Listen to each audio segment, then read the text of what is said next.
All right, got this lawnmower free off of Facebook. Somebody cleaned out their garage. No idea if it works, but we will check it out, see if it does. This is a 21-inch yard machine. It has a 550EX Briggs & Stratton 140cc engine. Before I try to start it, make sure that it has some oil in it right at the full mark.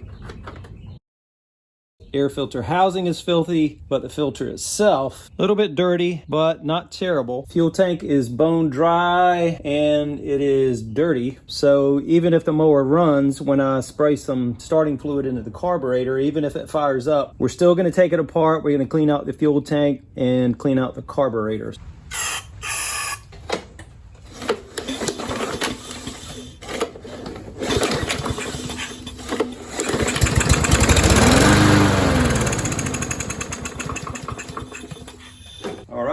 That's a promising sign that we have a good mower. It may just need some TLC. To get the air filter housing off, 4 screws. The 2 on the outside are larger, 5/16. 2 on the inside are 9/32. Now the fuel line, and we don't have to worry about fuel leaking out because the tank is empty. And this fuel line's probably never been off in 11 years. That's how old this mower is. Need to pay attention to how the linkages are connected up top. There are 2 of them. Pay attention so I know how to put it back together. So there's the carburetor. Obviously they did not clean this at any point, probably in 11 years. So before we take the bowl off the carburetor and get to the main jet and get that cleaned out, I'm gonna have to clean off the exterior. And on the back side, there's an O-ring and retaining ring, this white ring, and they stayed on the carburetor this time. Sometimes they come off and stay on this pipe. So just make sure you keep track of them. In order to get the fuel tank off, the pull cord assembly, this piece up top has to come off, and these screws are 5/16. And now the fuel tank should just slide up. And down in the fuel tank, that is the dirt that I saw. That's the dirt I was talking about. 2 screws holding the carburetor bowl on. They are 9/32.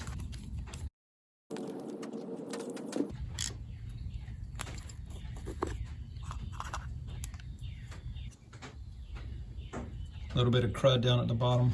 Now we want to remove the float and the needle valve from the carburetor, so this pin needs to be pried up on each side, and the needle valve is going to be hanging underneath.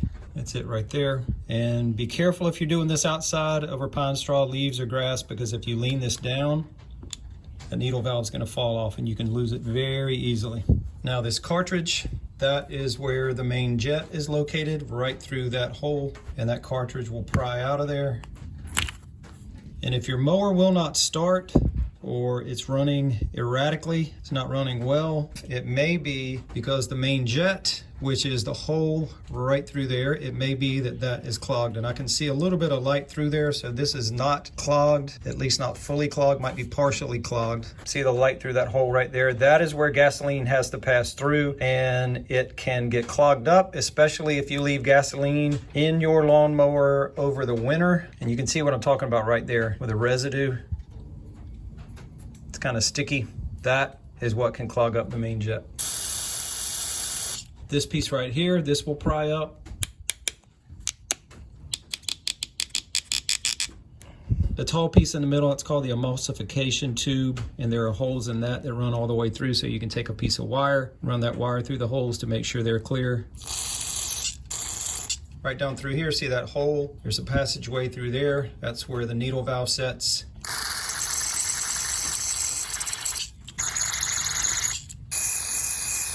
And we'll clean off the butterfly valves. There's one on either side on this carburetor. We'll also make sure that the tip of the needle valve is clean. And on this piece we took off, there's a hole right through there. Now this can go back together.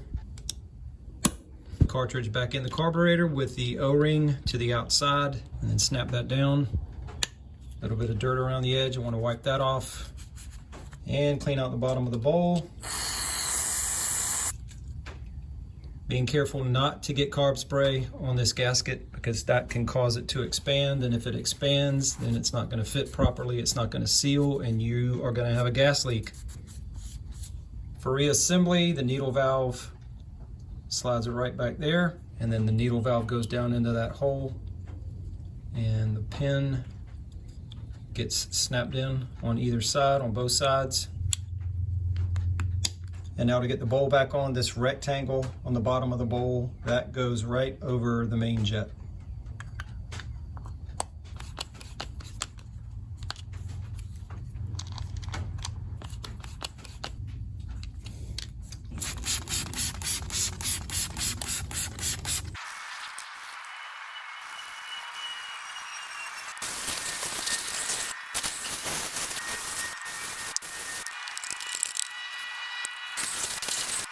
Now we're going to set the gap between the ignition coil and the flywheel. So to do that, I need to loosen these 2 1/4-inch screws.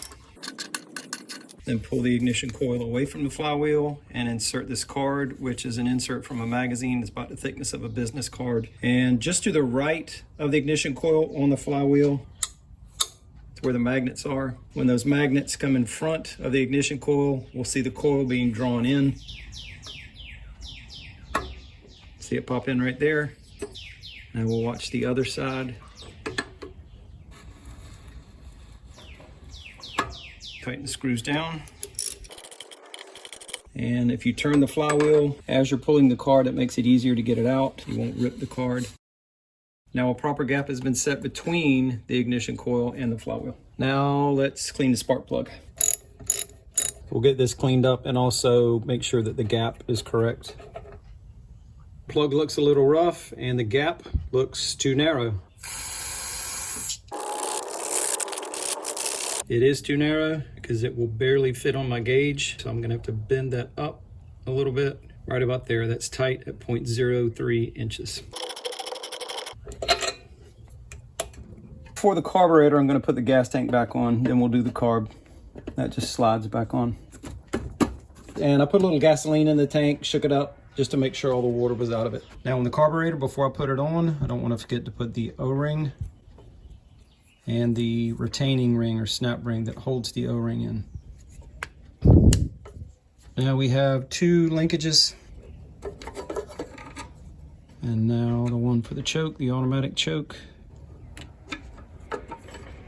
Now I can slide the carb on, making sure it goes all the way onto the engine, just like that. And now the fuel line. And now the air filter housing, making sure to put this breather line or breather hose on the back, making sure that goes in.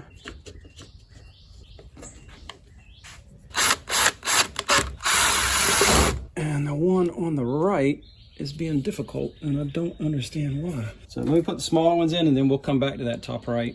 But for some reason that's not lining up.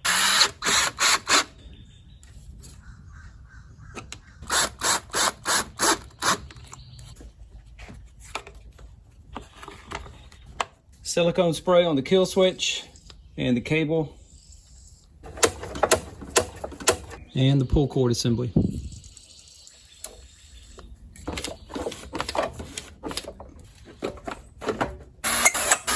Let's take it outside, put some fuel in it and crank it up.